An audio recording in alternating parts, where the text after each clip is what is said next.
Bismillahirrahmanirrahim. Assalamu alaikum students. How are you all? I hope you all are fine. Today we will do the question answer of your chapter All is Not Lost. Yesterday you have done with the translation of this chapter. I hope you get understood with that. Bismillahirrahmanirrahim. Assalamu alaikum students. How are you all? I hope you all are fine. Yesterday you did All is Not Lost translation, and today we will do the answer question of this lesson. Your first question: why did the nurse ask Hira's sister to come and talk to her? Nurse ने हिरा की बहन को आने का क्यों कहा और अपनी बहन से बात करने को क्यों कहा? The nurse asks Hira sister to come and talk to her. उसने ऐसा करने को इसलिए कहा thinking that the voice of a near and dear one might activate the nearly dead neurons. जो डेड न्यूरॉन्स हैं, चूँकि हिरा जो आपने पढ़ा है वो बहुत ज़्यादा बीमार थी, इंटेंस इलनेस थी उसको, और उसमें उसके जो न्यूरॉन्स थे वो नियर टू मतलब वो बिल्कुल डेड हो चुके थे. तो नर्स के ख़याल में अगर उसका कोई बहुत करीबी आएगा और वो उससे बात करेगा तो इससे उसको मतलब सूदिंग फील होगा और उसके डेड न्यूरॉन्स जो हैं वो फिर से एक्टिवेट हो जाएंगे. एक चांस था. Your next question: why did the nurse disagree with the doctors point of view? Nurse जो है वो डॉक्टर्स के पॉइंट ऑफ व्यू से डिसएग्री क्यों करती थी? वो रजामंद नहीं थी जो भी डॉक्टर के पॉइंट ऑफ व्यूज़ थे. The nurse was not agreeing with the doctor's point of view because she thinks that it was an unwise to leave a patient unattended. Nurse जो है वो डॉक्टर के पॉइंट ऑफ व्यू से बिल्कुल भी agree नहीं करती थी, वो डिसअग्री कर रही थी, क्योंकि उसके ख़याल में ये बेवकूफ़ी होगी कि एक पेशेंट को अनअटेंडेड छोड़ दिया जाए, यानी उसकी केयर ना की जाए और उसको जैसे वो आईसीयू में थी तो उसको जनरल वार्ड में शिफ्ट कर दिया जाए, हालांकि उसको आईसीयू में रहना चाहिए था अभी, क्योंकि वो बहुत ज़्यादा जो है वो बहुत सख्त बीमारी से गुजर रही थी, तो इसके लिए उसकी एक्स्ट्रा उसको अटेंड करना पड़ रहा था. तो डॉक्टर के डिसीजन में अब उसको यहाँ से आईसीयू से निकाल देना चाहिए और जनरल वार्ड में शिफ्ट कर देना चाहिए, बिकॉज़ उसके ठीक होने के चांसेस बहुत कम थे. और नर्स जो है उसके ख़याल में ये एक बहुत ही बुरा फ़ैसला था, ये बहुत ही गलत फ़ैसला था. Life is very precious, a chance should be given to a patient.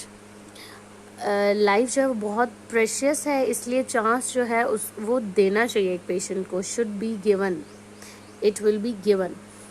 She thought that her full attention could make her patient recover. उसके ख्याल में अगर वो मुकम्मल उसका ख्याल रखेगी पेशेंट का, उसको अटेंड करती रहेगी, उसकी देखभाल करती रहेगी, तो उससे पेशेंट जो है वो रिकवर हो जाएगी. Next question: why did the nurse ask herself the question, was it worthwhile to oppose and fight the decision of senior more qualified surgeons?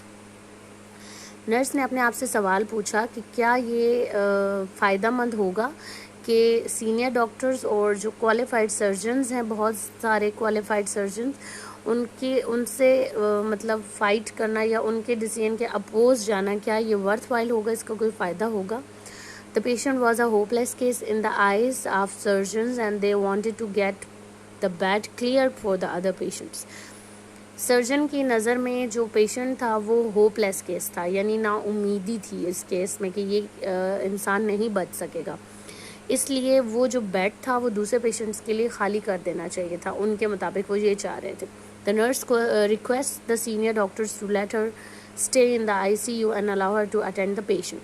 Nurse ने रिक्वेस्ट की अपने सीनियर डॉक्टर से कि वो उनको नर्स को आईसीयू में रहने दें और अपने पेशेंट को वो अटेंड कर सके, उसकी देखभाल कर सके. हर रिक्वेस्ट वाज कंसीडर्ड टू. उसकी जो रिक्वेस्ट है उसको उस पर रजामंदी का इजहार किया गया, उसको मान लिया गया. She asked this question to reconsider her judgement about the patient. उसने ये सवाल किया कि जो जजमेंट पास की गई है, डिसीजन लिया गया है पेशेंट के अबाउट, उसको रिकन्सिडर किया जाए, दोबारा से उस पर नजर सानी की जाए. Describe some qualities of the personality of the nurse in the story. Nurse की जो क्वालिटीज़ बताई गई स्टोरी में वो बयान करनी है. She was vice, devoted, sincere, honest, kind hearted and ambitious. ایک تو وہ عقل مند دکھائی ہے، دوسرا وہ ڈیووٹیڈ ہے، یعنی بہت زیادہ اپنے کام کو لگن سے کرنے والی ہے. ڈیووٹی ایسے شخص کو کہتے ہیں کہ جو بہت زیادہ یعنی دل و جان سے اپنا جو بھی اس کو کام سونپا جائے وہ اس کو کرے. اور جو اس کے علاوہ اس کی بتائی گئی ہے وہ ہے سنسیئر، سنسیئر ہے، آنیسٹ ہے، بہت ایماندار ہے، کائنڈ ہارٹیڈ ہے، رحم دل ہے، اینڈ ایمبیشیس. ایمبیشیس ایسے انسان کو کہتے ہیں جو اپنے ایم کو، اپنے آبجیکٹیو کو جو ہے مد نظر رکھتا ہے، اور جتنی بھی راستے میں مسائل آئیں وہ ان کو جو ہے پیچھے چھوڑ کر آگے نکل جاتا ہے، یعنی اپنا ایم پورا کرتا ہے. Next question, why did the nurse سے where there is a will there is a way.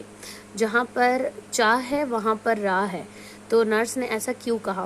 She had positive thinking and strong will power. اس کی تھنکنگ بہت پازیٹیو ہے، آپٹیمسٹک ہے، اور جو اس کی ول پاور ہے وہ بہت اسٹرانگ ہے. She said so because she proved it practically that a hopeless patient could be cured if you are willing to fight a lost war. اس نے ایسا اس لیے کہا کیونکہ اس نے پروو کیا پریکٹیکلی کہ ایک ہوپ لیس کیس تھا، یعنی نا امیدی تھی اس کیس میں، اس پیشنٹ کے بارے میں. اس کو بھی کیور کیا جا سکتا ہے اگر ہاری ہوئی جنگ کو لڑا جائے، اور اس کو تبھی جیتا جا سکتا ہے جنگ کو اگر اس کو لڑا جائے.